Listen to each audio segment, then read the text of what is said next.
বন্ধুরা এখন যদি বর্তমানে আপনি ব্যাংকের সঙ্গে ডিবিটি লিঙ্কটা করতে চান, এখন কিন্তু যে এনপিসিআই যে ওয়েবসাইটটা সেটা কিন্তু ইরর দেখাচ্ছে, সার্ভার প্রবলেম হচ্ছে, বর্তমানে কিন্তু ওয়েবসাইটটা খুলছে না। সেক্ষেত্রে আপনাদের কোনো রকম চিন্তা করার দরকার নেই।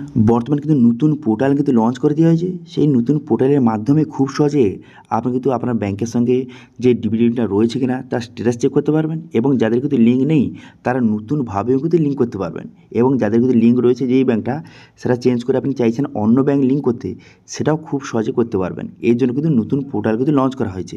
তো সেই জন্য আজকে ভিডিওতে আপনাকে দেখিয়ে দেবো সেই নতুন পোর্টাল থেকে কীভাবে আপনার ব্যাংকের সঙ্গে ডিবিটি লিঙ্কটা করবেন, অথবা যেই ব্যাংকটার লিঙ্ক রয়েছে সেটা আপনি চেঞ্জ কীভাবে করবেন তার স্টেপ বাই স্টেপ প্রসেস কিন্তু দেখিয়ে দেবো, ঠিক আছে। এবং এর জন্য কোথাও যেতে হবে না, আপনি বাড়িতে বসে আপনার মোবাইল থেকে মাত্র 5 থেকে 10 মিনিটের মধ্যে আপনি কিন্তু এই লিঙ্কটা করে নিতে পারবেন। কীভাবে করবেন সেটা দেখার জন্য ভিডিওটা প্রথম থেকে শেষ পর্যন্ত অবশ্যই দেখবেন মনোযোগ সহকারে, এবং আমাদের চ্যানেলে প্রথমবার ভিজিট করে থাকলে আমাদের চ্যানেলটিকে সাবস্ক্রাইব করে রাখুন এবং পাশে থেকে বেল আইকনটিকে অবশ্যই প্রেস করে রাখুন। তো চলুন আজকে ভিডিওটা শুরু করা যাক। দেখুন, বর্তমানে যদি আপনি এনপিসিআই অফিসিয়াল ওয়েবসাইটে এসে যদি এখানে কাস্টমার অপশানে ক্লিক করেন, কাস্টমার অপশানে ক্লিক করে এখানে দেখতে পাচ্ছেন যে ভারত আধার সিটিং, এই অপশান যদি আপনি ক্লিক করেন সেক্ষেত্রে কিন্তু এইভাবে লোডিং হবে। লোডিং হয়ে যাওয়ার পর আপনার সামনে কিন্তু একটা ইরোর মেসেজ কিন্তু চলে আসবে, এইভাবে 500 এখানে লেখা থাকবে ইরোর মেসেজ। তো সেক্ষেত্রে এবার আপনি কী করবেন, এবার আপনি কীভাবে আপনি ডিবিটি লিঙ্কটা করবেন, সম্পূর্ণ নতুন পদ্ধতি বা নতুন পোর্টাল কিন্তু চালু করা হয়েছে। তো সেই জন্য আপনি কী করবেন, গুগলে সার্চ করবেন, উমঙ্গ লিখে সার্চ করবেন, করে দেওয়ার পর তারপরে দেখতে পাচ্ছেন বর্তমানে যে উমঙ্গের অফিসিয়াল ওয়েবসাইট আপনার সামনে এইভাবে কিন্তু ওপেন হয়ে গেল, ঠিক আছে। এইভাবে ওপেন হয়ে যাওয়ার পর তারপর আপনি কী করবেন, তারপর দেখতে পাচ্ছেন এখানে উপরে log in and register button, এই অপশানে ক্লিক করবেন। এই অপশানে ক্লিক করে দেওয়ার সঙ্গে সঙ্গে নেক্সট পেজ কিন্তু আপনার সামনে ওপেন হয়ে যাবে। তারপর যারা কিন্তু আগে থেকে রেজিস্টার করে রেখেছেন তারা কিন্তু লগ ইন করবেন, মোবাইল নাম্বার এমপিন বসিয়ে লগ ইন করে নেবেন। এবার যদি আপনি নতুন হয়ে থাকেন সেক্ষেত্রে আপনি কী করবেন, এখানে রেজিস্টার হেয়ার এই অপশানে ক্লিক করবেন। এই অপশানে ক্লিক করে দেওয়ার সঙ্গে সঙ্গে নেক্সট পেজ আপনার সামনে ওপেন হয়ে গেল। তারপর মোবাইল নাম্বার বসিয়ে রেজিস্টার অপশানে ক্লিক করবেন, তারপরে আপনার মোবাইল নাম্বারে ওটিপি যাবে, সেই ওটিপিটা বসিয়ে তারপরে এমপিনটা আপনি সেট আপ করে আপনি রেজিস্ট্রেশনটা করে নেবেন। আমার অলরেডি রেজিস্ট্রেশন হয়ে আছে, সেই জন্য লগ ইন করে নিচ্ছি। তো সেই জন্য এখানে আমি ওটিপির মাধ্যমে অথবা আপনার কিন্তু এমপিন বসিয়েও আপনি খুব সহজে লগ ইনটা করে নেবেন। লগ ইনটা হয়ে যাওয়ার পর তারপর আপনি কী করবেন, এখানে সার্চ বার দেখতে পাচ্ছেন, এই অপশানে ক্লিক করবেন। এখানে ক্লিক করে দেওয়ার পর এখানে সার্চ করবেন, কী লিখে সার্চ করবেন, এখানে এনপিসিআই লিখে সার্চ করবেন। করে দেওয়ার পর তারপর আপনি কী করবেন, একটু নিচের দিকে যাবেন। নিচের দিকে যাওয়ার পর এখানে দেখতে পাচ্ছেন যে ডিপার্টমেন্ট, এর মধ্যে দেখতে পাচ্ছেন ভারত আধার সিটিং এনেবেলার, এই অপশানে ক্লিক করবেন। এই অপশানে ক্লিক করে দেওয়ার সঙ্গে সঙ্গে নেক্সট পেজ আপনার সামনে ওপেন হয়ে গেল। এরপর দেখতে পাচ্ছেন যে আধার সিটিং নিউ লেখা রয়েছে, এই অপশানে কিন্তু আপনি ক্লিক করতে হবে। এবার এই অপশানে ক্লিক করে দেওয়ার সঙ্গে সঙ্গে তারপরে সরাসরি কিন্তু নেক্সট পেজে কিন্তু আপনাকে নিয়ে চলে যাবে। দেখতে পাচ্ছেন এইভাবে কিন্তু লোডিং হয়ে যাওয়ার পর নেক্সট পেজ কিন্তু আপনার সামনে এইভাবে ওপেন হয়ে গেল, এবং দেখতে পাচ্ছেন এখানে কোনো রকমের ইরর কিন্তু দেখাচ্ছে না, সরাসরি ডাইরেক্ট একদম এনপিসিআইয়ের পেজে কিন্তু আপনাকে নিয়ে চলে গেল, ঠিক আছে। এবার এখান থেকে আপনি খুব সহজে প্রথম স্ট্যাটাস চেক করার জন্য আধার ম্যাপ স্ট্যাটাস অপশানে ক্লিক করবেন। করে দেওয়ার পর আপনার আধার বসিয়ে ক্যাপচা বসিয়ে চেক স্ট্যাটাস অপশানে ক্লিক করবেন।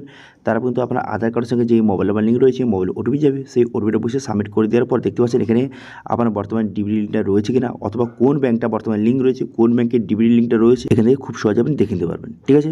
এবার যদি এখান থেকে দেখতে পাচ্ছেন এখানে এনেবল ফর ডিবিটি লেখা রয়েছে, ম্যান্ডেট ফ্ল্যাগ ওয়াই লেখা রয়েছে। এবার যদি কোনো কারণে এখানে ডিসেবল লেখা থাকে অথবা ম্যান্ডেট ফ্ল্যাগ এন লেখা থাকে, তো সেটা কিন্তু আপনি অনলাইনে করতে পারবেন না সলভ, সেক্ষেত্রে কিন্তু আপনাকে ব্যাংকে ভিজিট করতে হবে। এটা অনেকে কমেন্ট করেছিল, সেই জন্য বলে দিলাম। আচ্ছা, এবার এখান থেকে আপনি স্ট্যাটাস চেক করে দিতে পারলেন যে বর্তমানে আপনার ডিবিটি লিঙ্কটা কোন ব্যাংকে রয়েছে।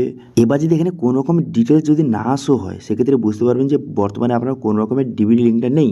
সেক্ষেত্রে আপনি কীভাবে ডিবিটি লিঙ্কটা করবেন আপনার ব্যাংকের সঙ্গে তার স্টেপ বাই স্টেপ প্রসেস দেখে দেবো, এবং সঙ্গে যাদের কিন্তু বর্তমানে যেই ব্যাংকটার লিঙ্ক রয়েছে আপনি চাইছেন সেটা চেঞ্জ করে আপনি অন্য কোনো ব্যাংকটা লিঙ্ক করতে, সেক্ষেত্রে আপনি কী করবেন, কীভাবে চেঞ্জ করবেন সেটাও কিন্তু এই ভিডিওতে আপনি দেখে দেবো। তো সেই জন্য আপনি কী করবেন, এখানে দেখতে পাচ্ছেন যে আধার সিটিং ডি সিটিং বলে অপশন রয়েছে, এই অপশানে ক্লিক করে এখানে কনফার্ম বাটনে ক্লিক করবেন। কনফার্ম বাটনে ক্লিক করে দেওয়ার সঙ্গে সঙ্গে নেক্সট পেজ আপনার সামনে ওপেন হয়ে গেল। এরপর এখানে আধার নাম্বার বসিয়ে দেবেন, আধার নাম্বার বসিয়ে এখানে সিটিং অপশানটা সিলেক্ট করবেন।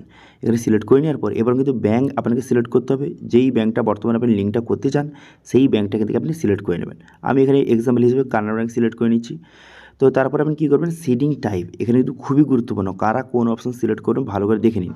এবার প্রথম অপশান যে ফ্রেশ সিডিং কারা সিলেক্ট করবেন, যাদের কিন্তু কোনো রকমের ব্যাংকটা লিঙ্ক নেই বর্তমানে, যারা প্রথমবার লিঙ্ক করছেন তারা ফ্রেশ সিডিং সিলেক্ট করে এখানে এক নম্বর বসিয়ে এক নম্বরটা কনফার্ম করে দেবেন যে নতুন একটা লিঙ্ক করছেন। তারপরে এখানে টামারকে টিক চিহ্ন মারবেন, তারপরে এখানে ক্যাপচার বসিয়ে এখানে সাবমিট বাটনে ক্লিক করবেন। সাবমিট বাটনে ক্লিক করে দেওয়ার সঙ্গে সঙ্গে তারপরে কিন্তু আপনার যে আধার কার্ডের সঙ্গে যেই মোবাইল লিঙ্ক রয়েছে মোবাইলে ওটিপি যাবে, সেই ওটিপিটা বসিয়ে সাবমিট করে দেওয়ার পর আপনার কিন্তু লিঙ্কটা হয়ে যাবে। এইভাবে যারা নতুন কিন্তু তারা এইভাবে করবেন। এবার আপনার সেকেন্ড অপশান কারা সিলেক্ট করবেন, দেখুন যাদের কিন্তু একই ব্যাংকের দুটো অ্যাকাউন্ট রয়েছে, ধরুন আপনার কানাডা ব্যাংক অথবা স্টেট ব্যাংক অথবা এইচডিএফসি ব্যাংকের আপনার দুটো অ্যাকাউন্ট রয়েছে এবং একটা অ্যাকাউন্ট লিঙ্ক রয়েছে, আপনি চাইছেন সেটা চেঞ্জ করে সেই ব্যাংকের অন্য অ্যাকাউন্ট লিঙ্ক করতে। সেক্ষেত্রে কিন্তু আপনি সেকেন্ড অপশানটা আপনাকে সিলেক্ট করতে হবে।